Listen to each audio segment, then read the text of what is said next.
Problema do ser, do destino e da dor. Obra do sábio francês Léon Denis.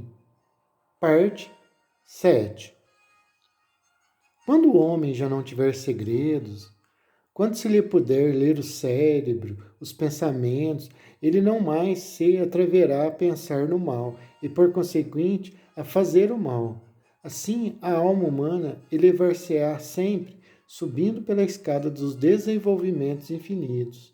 Tempos virão em que a inteligência há de predominar cada vez mais, desembaraçando-se da crisálida carnal,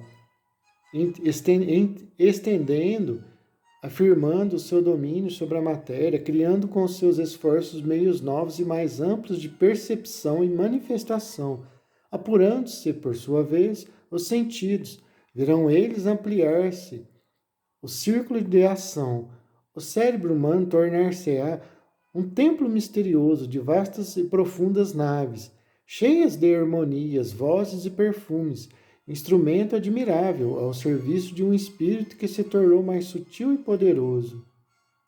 Ao mesmo tempo em que a personalidade humana, a alma e organismo, a pátria terrestre se transformará.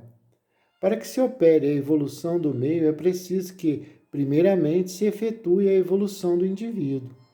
É o homem que faz a humanidade e esta, por sua ação constante, transforma a morada daquele. Há equilíbrio absoluto e relação íntima entre o moral e o físico. O pensamento e a vontade são a ferramenta por excelência com a qual tudo podemos transformar em nós e à nossa volta. Tenhamos somente pensamentos elevados e puros. Aspiremos a tudo o que é grande, nobre e belo. Pouco a pouco sentiremos regenerar-se em nós próprios, com pouco a pouco sentiremos regenerar-se o nosso próprio ser e com ele, do mesmo modo, todas as camadas sociais, o globo e a humanidade inteira. Em nossa ascensão chegaremos a compreender e praticar melhor a comunhão universal que une todos os seres.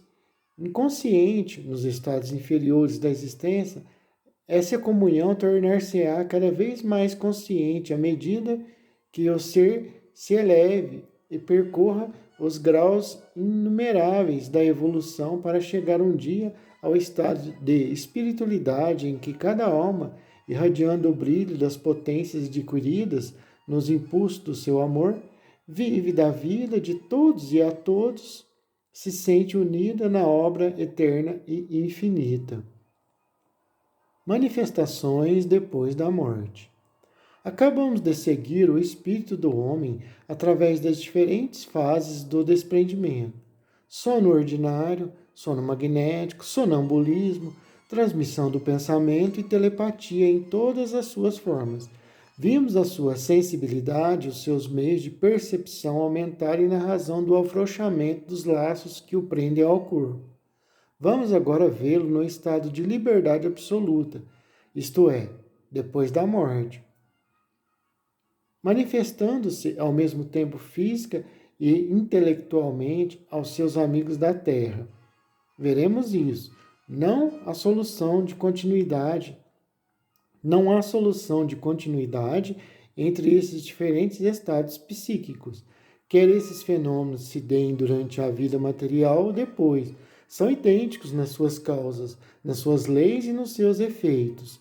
Produzem-se segundo modos constantes. Há continuidade absoluta e graduação entre todos esses fatos, desvanecendo-se assim a noção de sobrenatural que por muito tempo os tornou suspeitos à ciência. O antigo adágio, a natureza não dá saltos, verifica-se mais uma vez. A morte não é um salto, é a separação e não a morte não é um salto, é a separação e não a dissolução dos elementos que constituem o homem terrestre. É a passagem do mundo visível ao mundo invisível, cuja delimitação é puramente arbitrária e devida simplesmente à imperfeição dos nossos sentidos. A vida de cada um de nós no além é o prolongamento natural e lógico da vida atual, o desenvolvimento da parte invisível do nosso ser, a concatenação no domínio psíquico como no domínio físico. Nas duas ordens de aparições, quer dos vivos exteriorizados, quer dos espíritos, é sempre, como vimos, a forma fluídica, o veículo da alma, reprodução ou antes, esboço do corpo físico, que se concretiza e se torna perceptível para os sensitivos. A ciência, depois dos trabalhos de Becquerel, Curie, Le Bon, etc., familiariza-se de dia para dia com os estados sutis e invisíveis da matéria, numa palavra, com os fluidos utilizados pelos espíritos nas suas manifestações e que os espíritos bem conhecem. Graças às descobertas recentes, a ciência pôs-se em contato com o mundo de elementos, de forças, de potências, cuja existência nem sequer imaginava, e mostrou-se-lhe, afinal, a possibilidade de formas de existência durante muito tempo ignoradas. Os sábios que estudaram o fenômeno espírita, Sr. William Crookes,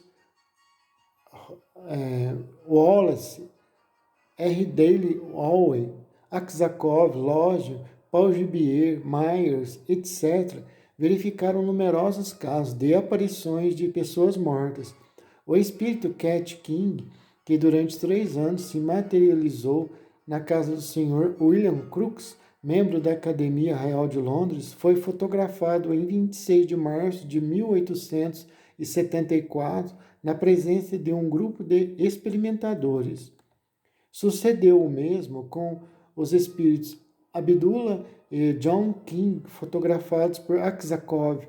O acadêmico Russell Wallace e o Dr. Thompson obtiveram a fotografia espírita de suas respectivas mães, falecida havia muitos anos.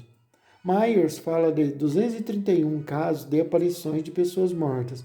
Cita alguns tirados da... Myers fala de 231 casos de aparições de pessoas mortas. Assinalemos neste número uma aparição anunciando uma morte iminente.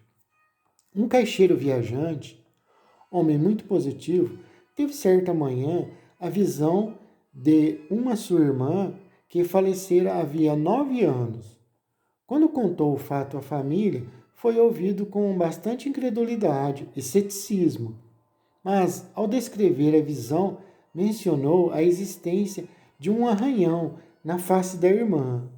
Essa particularidade de tal maneira impressionou tanto sua mãe que ela caiu desmaiada. Depois que voltou do desmaio, depois que voltou a si, contou que fora ela que, sem querer, fizera esse arranhão na filha, no momento em que a colocava no caixão, que em seguida, para disfarçar o arranhão, cobriu-o com pós, de modo que ninguém no mundo estava a par deste acontecido, dessa particularidade. O sinal que seu filho vira, pois provou a veracidade da sua visão, e ela viu nele também, ao mesmo tempo, o anúncio de sua morte, que efetivamente sobreveio algumas semanas depois. Quem está ouvindo o livro aí, deixa eu explicar isso melhor aqui, senão vai ficar meio confuso. Né? Vai ficar meio confuso, deixa eu explicar. Bom, o que ocorreu aí? A mãe, quando foi pôr a filha no caixão, ela de alguma forma feriu o rosto do cadáver, obviamente. Ela fez um arranhão no rosto do cadáver da filha ali, que já havia falecido, no rosto do cadáver. Mas aí alguém pode pensar, mas como isso? É confuso isso, como? A moça faleceu, mas fez um rosto no cadáver, a moça apareceu depois em espírito com o mesmo arranhão. Bom, deixa eu explicar aqui. Bom, gente, quando nós desencarnamos, nós não nos desvencilhamos assim por completo de todas as repercussões do nosso corpo carnal. Ele continua a repercutir no nosso espírito, porque a nossa ligação com o nosso corpo carnal é muito estreita, é muito forte. Por exemplo, uma pessoa que aqui na Terra tinha um defeito numa perna, vamos supor que ela mancava de uma perna.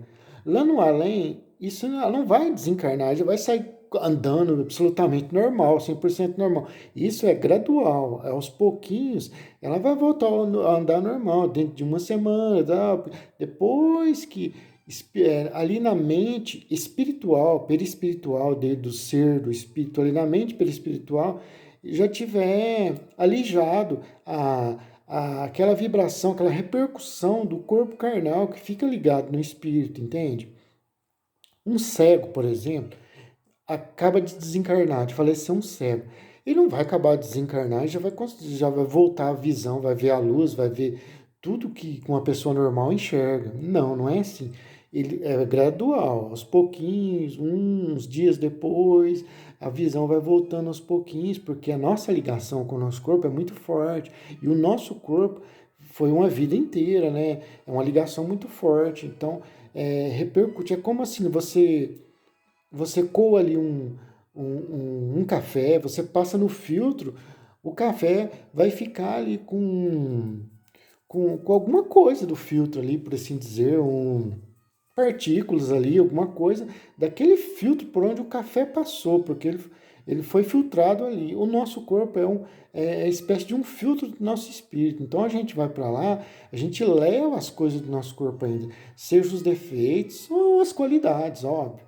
E voltando ao cego, um cego ele não vai desencarnar, ele não vai voltar a enxergar instantaneamente, é gradual, é aos poucos. Isso também depende da evolução daquela pessoa que tinha problema de visão, que não enxergava. Se for uma pessoa muito evoluída, que era muito boa, que fazia o bem, que não tinha ódio, que uma pessoa boa, resumindo, ela já parte, já é muito mais instantâneo. E talvez ali, depois de horas, ela já volta a enxergar. Se for uma pessoa evoluída. Agora, por exemplo, também, uma pessoa muito apegada ao corpo, quando ela passar de lá, mais as repercussões do corpo ela vai sentir por mais tempo, sabe? Às vezes até por anos, por anos. Uma pessoa assim muito negativa, que aqui na Terra vivia xingando, que não ajudava ninguém, uma pessoa ruim, vamos falar português claro, uma pessoa ruim que aqui vivia xingando, tinha seus problemas, ela vai do lado de lá com seus problemas que ela tinha aqui no corpo. Vocês entendem? Porque quanto mais a gente for apegado ao corpo material, às coisas materiais, mais sentiremos a repercussão do corpo de lá, mesmo no corpo aqui nem existido mais, mesmo que ele não exista mais, já tenha mas fica cristalizado na mente, entende? Já tenha se decomposto, já exista só ossos nossos aqui, a gente esteja no plano espiritual, mas aquilo fica cristalizado na nossa mente. Vocês entendem? Fica ali gravado na nossa mente. Então a gente fica sentindo a repercussão. Então, mas voltando ao caso do livro, para não me alongar muito. A moça, eu creio que ela apareceu com um arranhão no rosto. Para quê?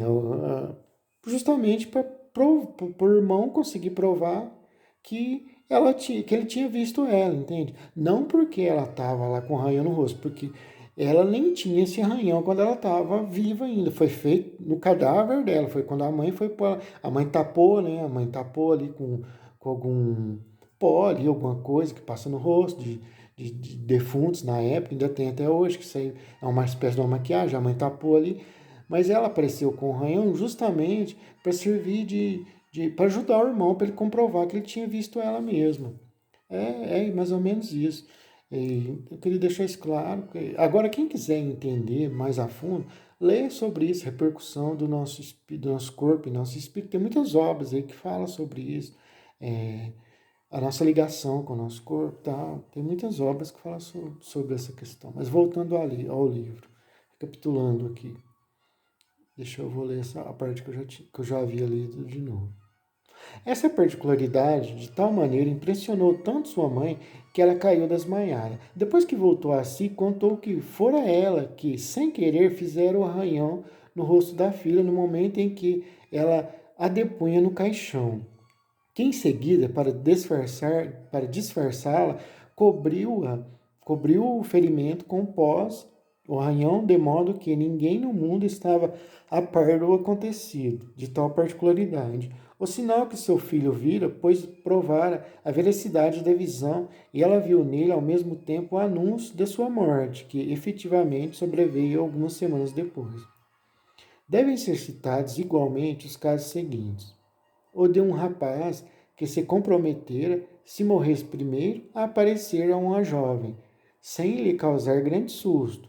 Apareceu efetivamente, um ano depois, a irmã dela, no momento em que ia subir para uma carruagem. O caso do Sr. Tony, cuja imagem foi vista por 6 pessoas, o caso da senhorita Freville, que gostava de frequentar o cemitério e passear em volta da campa do marido, e aí foi vista 7 ou 8 horas depois do seu falecimento, por um jardineiro que por ali passava. O de um pai de família falecido em viagem e que apareceu a filha com um vestuário desconhecido que, depois de morto, uns estranhos lhe haviam vestido. Falou-lhe de uma quantia que ela ignorava estar em seu poder. A exatidão desses 2 fatos foi reconhecida ulteriormente. O caso de Idris Roosevelt, que se fez visível ao seu mestre de capela com a preocupação das obrigações e compromissos contraídos durante a vida. Finalmente, o caso de Robert Mackenzie, quando ainda o patrão ignorava sua morte. Este apareceu-lhe e ele a desculpar-se de uma acusação de suicídio que pesava sobre a sua memória. Foi reconhecida a falsidade de tal acusação, por ter sido acidental a sua morte. Na memória apresentada ao Congresso Internacional de Psicologia de Paris em 1900, o Dr. Paul Gibier, diretor do Instituto Pasteur de Nova York, fala das materializações de espíritos obtidas por ele no seu próprio laboratório, na presença de muitas senhoras da sua família e dos pesquisadores, dos preparadores que habitualmente o auxiliavam nos seus trabalhos de biologia. As ditas senhoras tinham especialmente o encargo de vigiar a médium, senhorita Salmon, despila antes da sessão para lhe examinar os vestidos, sempre pretos, ao passo que os espíritos apareciam sempre de branco. Por excesso de precaução, metiam a jovem médio dentro de uma gaiola metálica fechada com cadeado e durante as sessões o Dr. Gibier não largava a chave. Assim eram realizados todos os experimentos. Foi nessas condições que se produziram à meia-luz formas numerosas, talhas diferentes, desde aparições de espíritos de crianças até espíritos de alta estatura. A formação é gradual, opera-se à vista dos assistentes. As formas falam, passeiam de um lugar para o outro, apertam as mãos dos experimentadores, interrogadas, diz Paul Gibier. Declaram todas ser entidades, pessoas que viveram na Terra. Dizem ser espíritos desencarnados, cuja missão é nos mostrarem a existência da outra vida. A identidade de um desses espíritos foi estabelecida com precisão. A de uma entidade chamada Blanche, parenta falecida de 2 senhoras que assistiam às sessões, as quais puderam abraçá-la repetidas vezes e conversar com ela em francês, língua totalmente ignorada da médium. No congresso espiritualista realizado no mesmo ano em Paris, na sessão de 23 de setembro, o Dr. Bayon, senador das Bocas do Rodano, ex-governador de Daino, Daunay, expunha verbalmente os fenômenos de aparição dos quais foi testemunha em Arles. O espírito de Acela, donzela romana, cujo túmulo está em Arles, no antigo cemitério, materializou-se no antigo cemitério de Aliscamps, materializou-se a ponto de deixar uma impressão do seu rosto em parafina fervente, não em entalhe, como se produzem habitualmente as moldagens, mas em relevo, o que seria impossível a qualquer ser vivo. Essas experiências, cercadas de todas as precauções necessárias, efetuaram-se na presença de personagens tais como o prefeito das Bocas do Rodano, o poeta Mistral, um general de divisão, médicos, advogados, etc.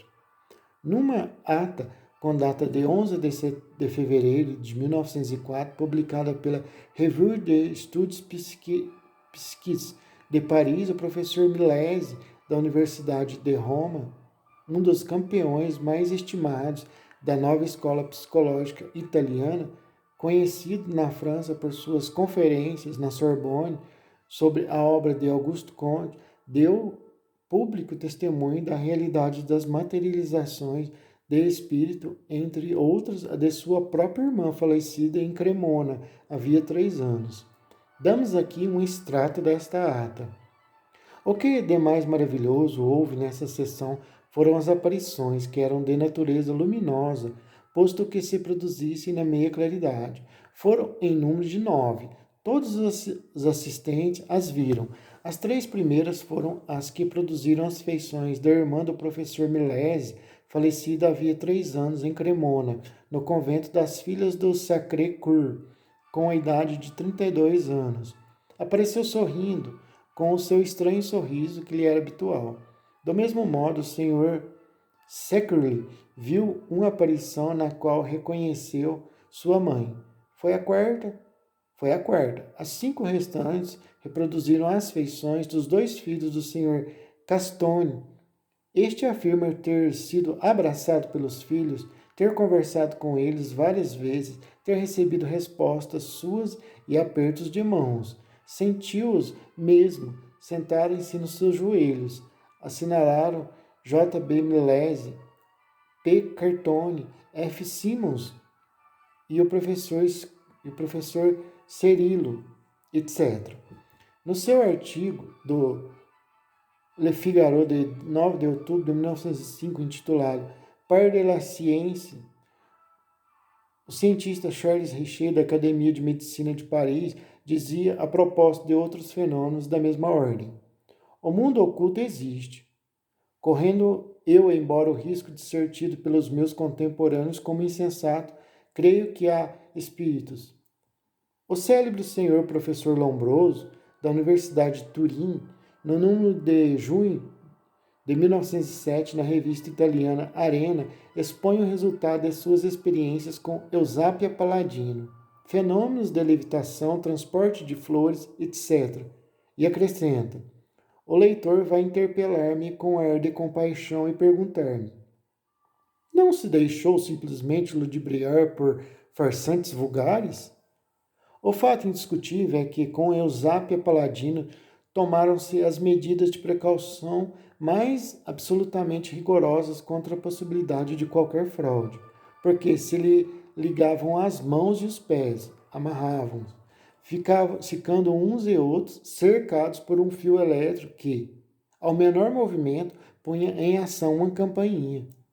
O médico Politi foi, na Sociedade de Psicologia de Milão, metido em pelo num saco, e a senhorita Esperance ficou imobilizada numa rede como um peixe.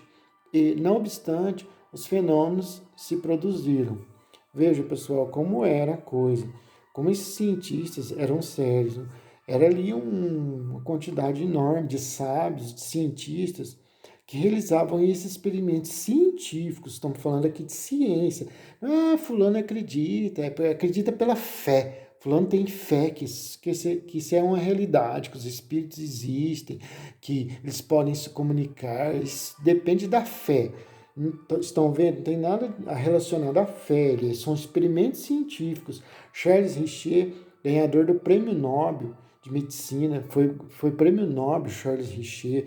William Crookes, o cientista mais premiado da Inglaterra, mais premiado do que o físico. Steve Hawking, William Crookes, César Lombroso, outro cientista, Aksakov, são dezenas de cientistas, Leon Denis, cientistas de extrema grandeza, vencedores do Nobel, que faziam esses experimentos de materializações ali no começo ali do espiritismo ali, são os cientistas das bases, ali, da base do espiritismo. Veja como a coisa era séria, pessoal, como era a coisa. E são muitos experimentos que demonstraram a existência da outra vida e que os espíritos podem se comunicar com nós. Isso é maravilhoso, gente. Veja, nós morremos, nós não deixamos de existir, a nossa vida continua.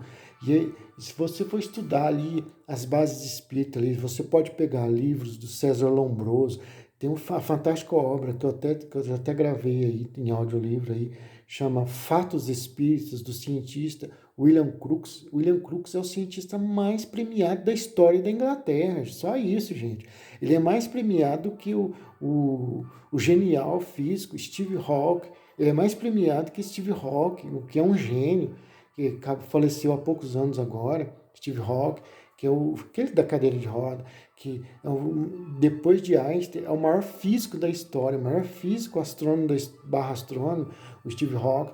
O William Crookes, ele é mais premiado do que Steve Hawking. Vejam para vocês verem como era a base espírita ali do começo.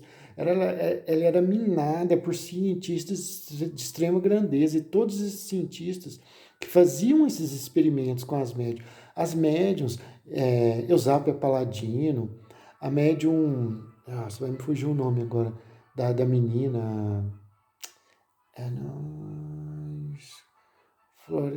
Florence Cook, no livro, Florence Cook, é isso mesmo, Florence Cook, a menina, uma jovenzinha, uma criança de 15 anos, e vários, centenas de experimentos, os espíritos apareciam de branco, os espíritos apareciam de branco, e os médios vestiam roupa preta, os médios eram fechados dentro de jaulas, amarrados às suas mãos.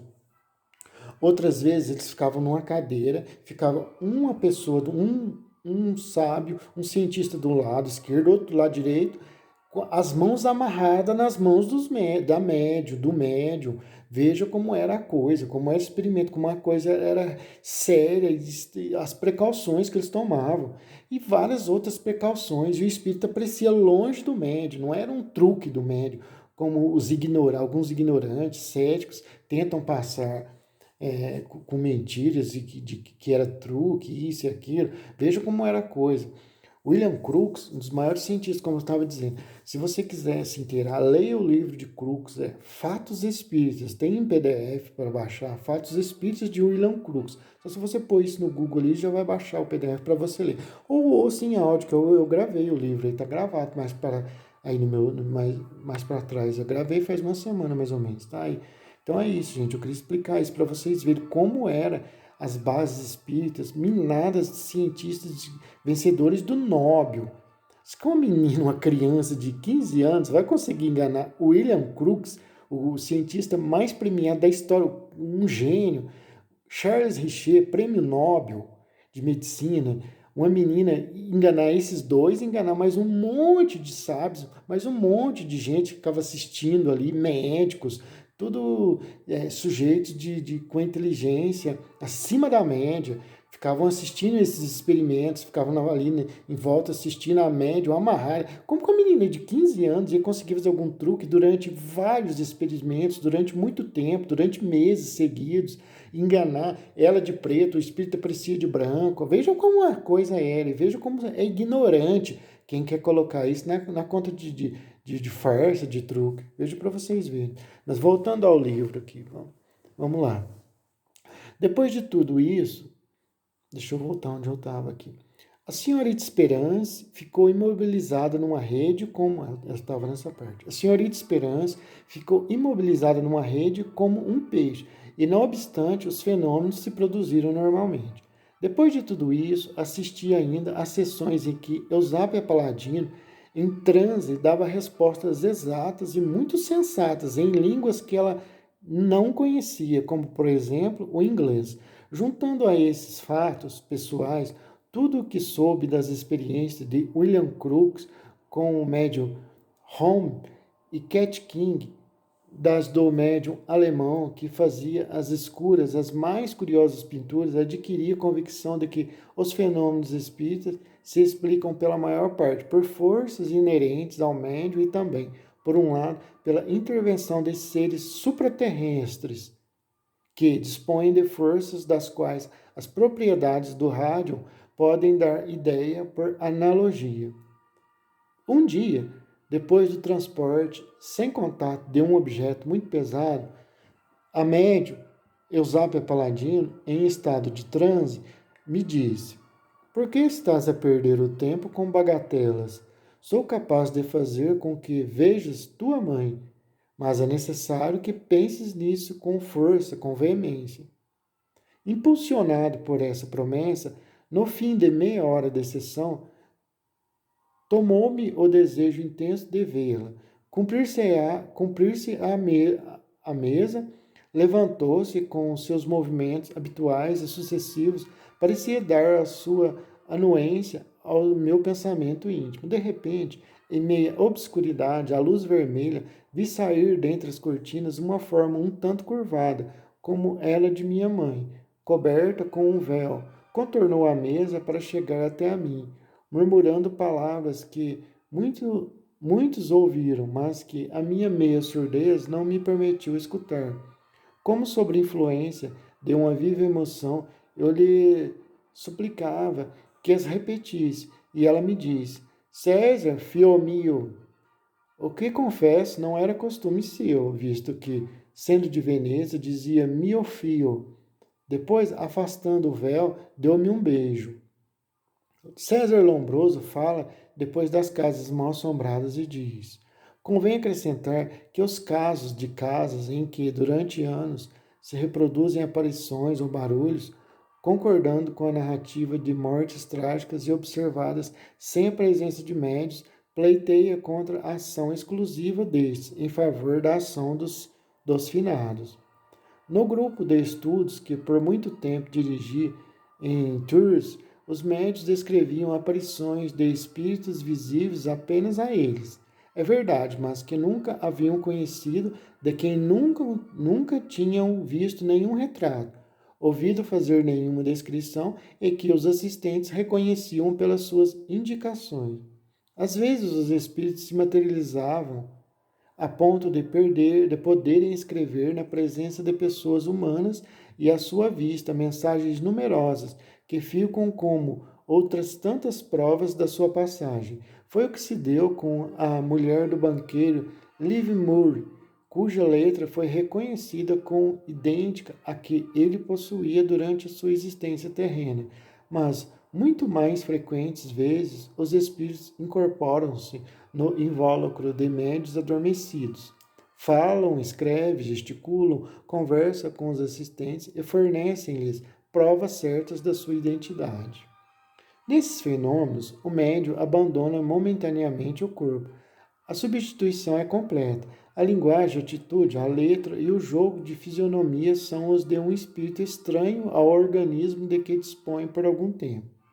Os fatos de incorporação da senhorita Piper, minuciosamente observados e comprovados pelo médium Hodgkin e pelos professores Wislop e W. James Newbold, Lodge e Myers, constituem o complexo de provas mais poderosas em favor da sobrevivência da alma.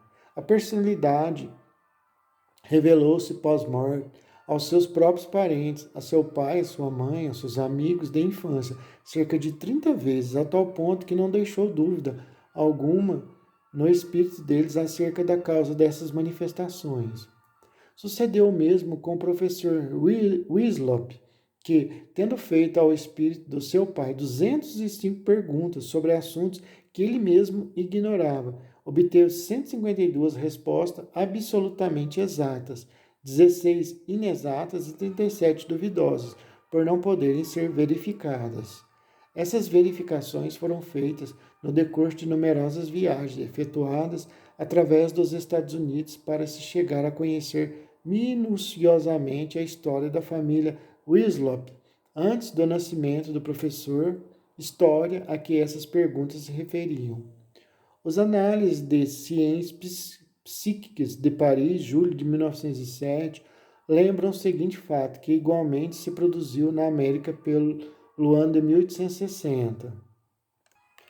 O grande juiz Edmund, presidente do Supremo Tribunal de Justiça do Estado de Nova York, presidente do Senado dos Estados Unidos, tinha uma filha, Laura, em quem surgiu uma mediunidade, com fenômenos espontâneos, que se produziram em volta dela e não tardaram a despertar a sua curiosidade, de tal modo que começou a frequentar sessões espíritas.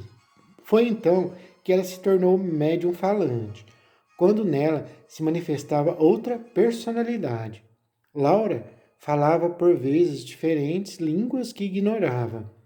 Numa noite em que uma dúzia de pessoas estavam reunidas em casa do Sr. Edmund, em Nova York, o Sr. Green, artista nova-iorquino, veio acompanhado por um homem que ele apresentou com o nome de Sr. Evangelides, da Grécia. Não tardou a manifestar-se na senhorita Laura uma personalidade que dirigiu a palavra em inglês ao visitante e lhe comunicou grande número de fatos tendentes a provar que a personalidade era de um amigo falecido em casa dele havia muitos anos, mas de cuja existência nenhuma das pessoas que estavam ali presentes tinham conhecimento algum. De tempos a tempos, a jovem pronunciava palavras e frases inteiras em grego, o que deu ensejo a que o Sr. Evangelides lhe perguntasse se podia falar grego. Ele falava efetivamente com dificuldade o inglês. A conversação continuou em grego, da parte de Evangelides, e alternativamente em grego e inglês da parte da jovem médium Laura. Momentos houve em que Evangelides parecia muito comovido, confuso. No dia seguinte, renovou a sua conversação com a senhorita Laura. Depois explicou aos assistentes que a personalidade invisível, que parecia manifestar-se com a intervenção da jovem médium, era a de um dos seus amigos íntimos, falecido na Grécia, irmão do patriota grego Mark Botzaris, irmão do patriota grego Mark Botzaris. Esse amigo informara da morte de um filho seu, também de nome Evangelides, que ficara na Grécia e passava bem no momento em que seu pai partira para a América. Evangelides voltou a ter com o Sr. Edmunds várias vezes ainda e, 10 dias depois da sua primeira visita, informou de que acabara de receber uma carta participando-lhe a morte de seu filho, como o Espírito havia lhe dito. Essa carta devia vir em caminho quando se realizou a primeira conversa com o Sr. Evangelides com a senhorita Laura, a jovem médium. Estimaria, disse o juiz Edmunds, a esse respeito, que me dissesse como devo encarar esse fato. Negá-lo é impossível, é demasiado flagrante. Também, então, podia negar que o sol nos ilumina, se negasse que minha filha, se negasse que ela, a jovem, pode produzir esses fenômenos. Isso se passou na presença de 8 a 10 pessoas, todas instruídas, inteligentes, discretas e também capazes todas de fazerem a distinção entre uma ilusão e um fato real. O Sr. Edmunds informou-nos que sua filha não tinha ouvido até então uma palavra em grego moderno em toda a sua vida. Acrescenta que em outras ocasiões ela chegou a falar mais de 13 línguas diferentes, entre as quais o polonês e o indiano, línguas difíceis, que a filha nunca ouvira sequer uma palavra também na vida. No seu estado normal, apenas sabia inglês e francês, este último como se pode aprender na escola. É preciso notar que o Sr. J. W. Edmunds não é uma personalidade qualquer. Nunca puseram em dúvida a perfeita integridade de seu caráter e as suas obras provam sua luminosa inteligência. Fenômenos da mesma ordem foram muitas vezes obtidos na Inglaterra. Citemos neste número uma manifestação do célebre professor Sigwick pelo organismo da senhorita Thompson, adormecida, figura pelo organismo da senhorita a médium Thompson, adormecida. O Sr. Johnson, secretário da sociedade, testemunha do fato, redigiu um relatório que foi lido em sessão de 7 de dezembro de 1903. Fez circular de mão em mão entre os assistentes diferentes escritos automáticos nos quais os amigos e parentes do eminente psicólogo foi fenômenos da mesma ordem foram muitas vezes obtidos na Inglaterra. Se temos nesse número uma manifestação do célebre professor Sweden pelo organismo da senhorita Thompson, adormecida. O senhor Johnson, secretário da sociedade, testemunha do fato, redigiu um relatório que foi lido em sessão de 7 de dezembro de 1903. Fez circular de mão em mão entre os assistentes diferentes escritos automáticos nos quais os amigos e parentes do senhor Swedick, o eminente psicólogo que foi o primeiro presidente da sociedade, reconheceram sua letra. Ao menos uma vez, Swedick ter-se-ia esforçado por falar pela boca da senhorita Thompson. O senhor Johnson descreveu esta cena como a experiência mais realista e impressionante que se encontra em todo o curso das suas investigações. Não era, diz ele, como se tivesse sido Swedick. Era ele realmente ao que se podia julgar. A personalidade de Swedick fez alusão, entre outras coisas, a um incidente que se dera numa das reuniões do Conselho de Direção da Society, e do qual pode-se dizer com certeza quase absoluta a senhorita Thompson não podia ter conhecimento. Uma das pessoas que assistiam à sessão, membro do Conselho de Direção, o Sr. Arthur Smith, levantou-se para declarar que se lembrava muito bem daquela circunstância. Relataremos ainda um fenômeno de comunicação durante o sono, obtido pelo Sr. Shadow Murray, ministro plenipotenciário da Sérvia em Londres, e reproduzido pelos Análises de Ciências Psíquicas de 1º de janeiro de 1910. A pedido de espíritas húngaros, para que se pudesse, em relação com o médium, a pedido de espíritas húngaros, para que se pusesse em relação com o médium, a fim de elucidar um ponto de história a respeito de um antigo soberano sérvio morto em 1350. Dirigiu-se à casa do Sr. Vango, de quem muito se falava por essa época e a quem nunca tinha visto até então. Adormecido, o médium anunciou a presença do espírito de um jovem ansioso por se fazer ouvir, mas de quem não compreendia a linguagem. No entanto, acabou conseguindo reproduzir algumas palavras. Elas eram em sérvio, sendo esta tradução: Peço-te escrever a minha mãe Natália, dizendo-lhe que imploro o seu perdão. O espírito era o do rei Alexandre. Shido Mihai não duvidou ainda mais quando novas provas de identidade logo se ajuntaram à primeira. O médium fez a descrição do espírito e este mostrou seu pesar por não ter seguido um conselho confidencial que lhe havia dado, 2 anos antes de ser assassinado, o diplomata consultante. Na França, entre um certo número de casos, assinalaremos o do abade Grimoud, diretor do asilo dos surdos-mudos de Vaucluse, por meio dos órgãos da senhorita médium Gales, adormecida, recebeu do espírito Ferqued, falecido havia 8 anos, uma mensagem pelo movimento silencioso dos lábios, de acordo com um método especial para surdo-mudos que esse espírito inventara, comunicado ao abade Grimoud, venerável eclesiástico, que era o único dos assistentes que podia conhecê-lo.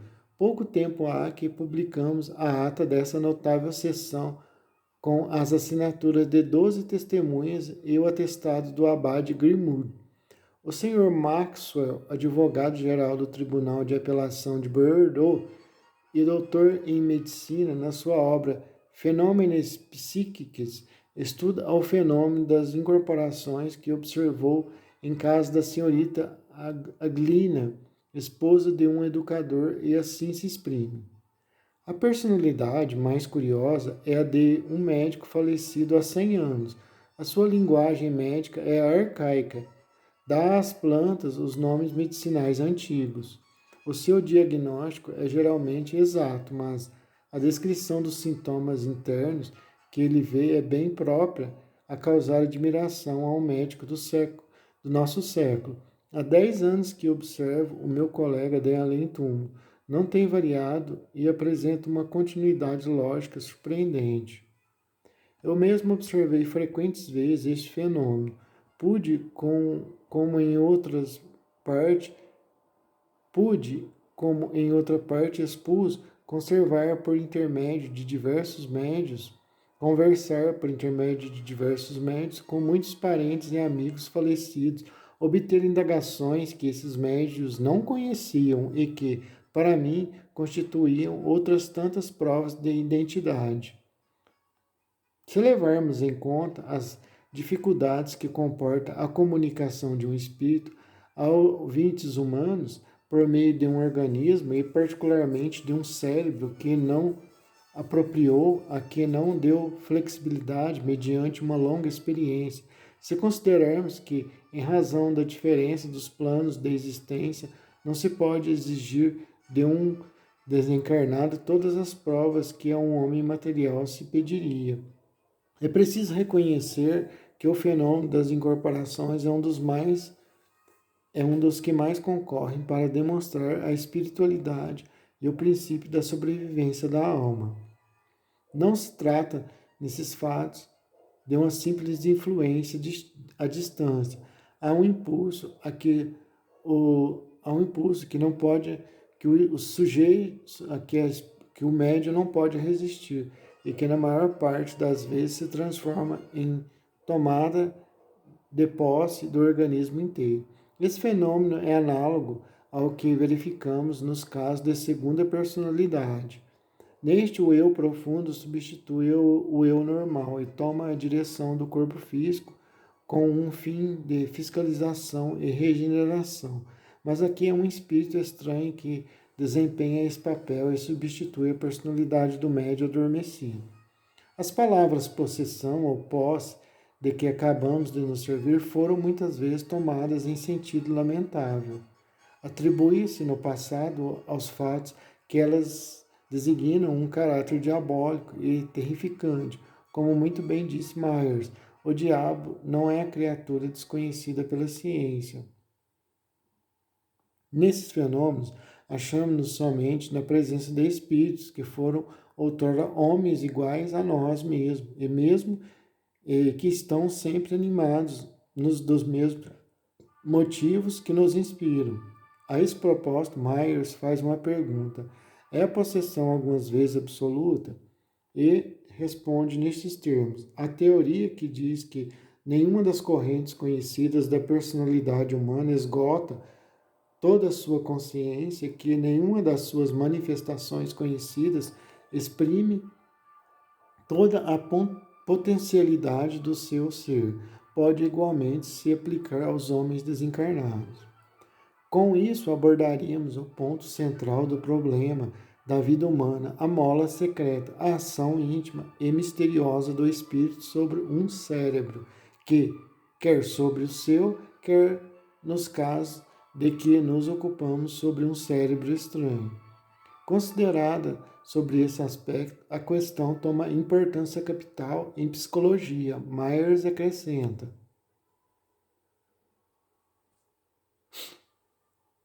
com o auxílio desses estudos, as comunicações cada vez mais se tornarão mais fáceis, completas, coerentes e atingirão um nível mais elevado de consciência unitária.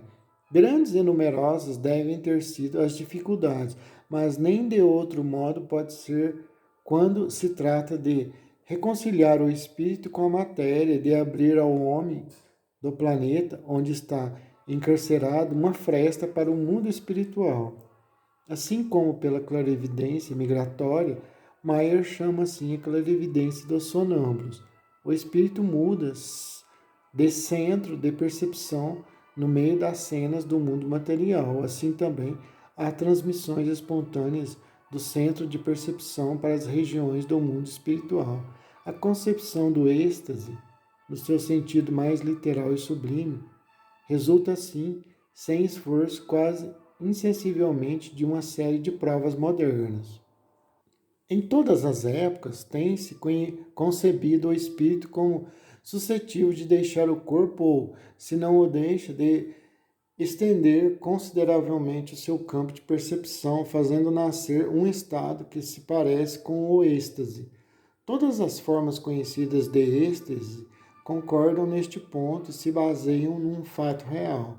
Vê-se que, graças às experiências, às observações, a testemunhos mil vezes repetidos, a existência e a sobrevivência da alma saem doravante do domínio da hipnose ou da simples concepção metafísica para se converterem em realidade viva, em fato rigorosamente averiguado. O sobrenatural tocou o termo de seus dias.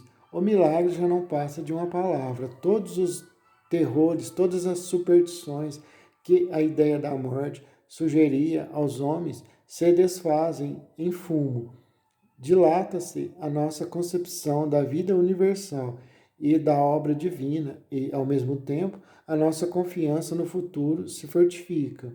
Vemos nas formas alternadas da existência carnal e fluídica o progresso do ser, o desenvolvimento da personalidade prosseguindo e uma lei suprema presidindo a evolução das almas através do tempo e do espaço. Estados vibratórios da alma, a memória. A vida é uma vibração imensa que enche o universo e cujo foco está em Deus. Cada alma, centelha destacada do foco divino, torna-se, por sua vez, um foco de vibrações que hão de variar, aumentar-se de amplitude e intensidade, consoante o grau de elevação do ser. Esse fato pode ser verificado experimentalmente. Toda alma tem, pois, a sua vibração particular e diferente. O seu movimento próprio, o seu ritmo, é a representação exata do seu poder dinâmico, do seu valor intelectual, da sua elevação moral. Toda a beleza, toda a grandeza do universo vivo se resume na lei das vibrações harmônicas. As almas que vibram uníssonas reconhecem-se e chamam-se através do espaço. Daí as atrações, as simpatias, a amizade, o amor. Os artistas, os sensitivos, os seres delicadamente harmonizados conhecem essa lei e sentem-lhe os efeitos. A alma superior é uma vibração na posse de todas as suas harmonias. A entidade psíquica penetra com as suas vibrações todo o seu organismo fluídico. O perispírito, que é a sua forma e imagem, a reprodução exata da sua harmonia pessoal e da sua luz. Mas chega a encarnação e essas vibrações vão reduzir-se, amortecer-se sobre o invólucro carnal. O foco interior já não poderá projetar para o exterior, senão uma irradiação enfraquecida, intermitente. Entretanto, no sono, no sonambulismo, no êxtase, desde que a alma se abre, uma saída através do invólucro de matéria que a oprime e agrilhoa. Restabelece-se imediatamente a corrente vibratória e o foco torna a adquirir toda a sua atividade. O espírito encontra-se novamente nos seus estados anteriores de poder e liberdade. Tudo o que nele dormia desperta. As suas numerosas vidas reconstituem-se, não só com os tesouros do seu pensamento, com as reminiscências e aquisições, mas também com todas as sensações, alegrias e dores registradas em seu organismo fluídico.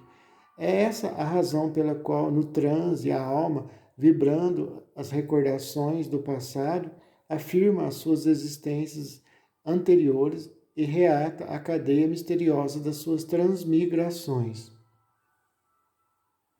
As menores particularidades da nossa vida registram-se em nós e deixam traços indeléveis. Pensamentos, desejos, paixões, atos bons ou maus, tudo se fixa, tudo se grava em nós. Durante o curso normal da vida, essas recordações acumulam-se em camadas sucessivas e as mais recentes acabam por apagar, pelo menos aparentemente, as mais antigas. Parece que esquecemos aquele mil pormenores da nossa existência dissipada. Basta, porém, evocar nas experiências hipnóticas os tempos passados e tornar pela vontade a colocar ou a pessoa numa época anterior da sua vida, na mocidade ou no estado de infância, para que essas recordações reapareçam em massa. A pessoa revive o seu passado, não só com o estado de alma e associação de ideias que lhe eram peculiares nessa época, ideias às vezes bem diferentes das que ela professa atualmente, com seus gostos, hábitos,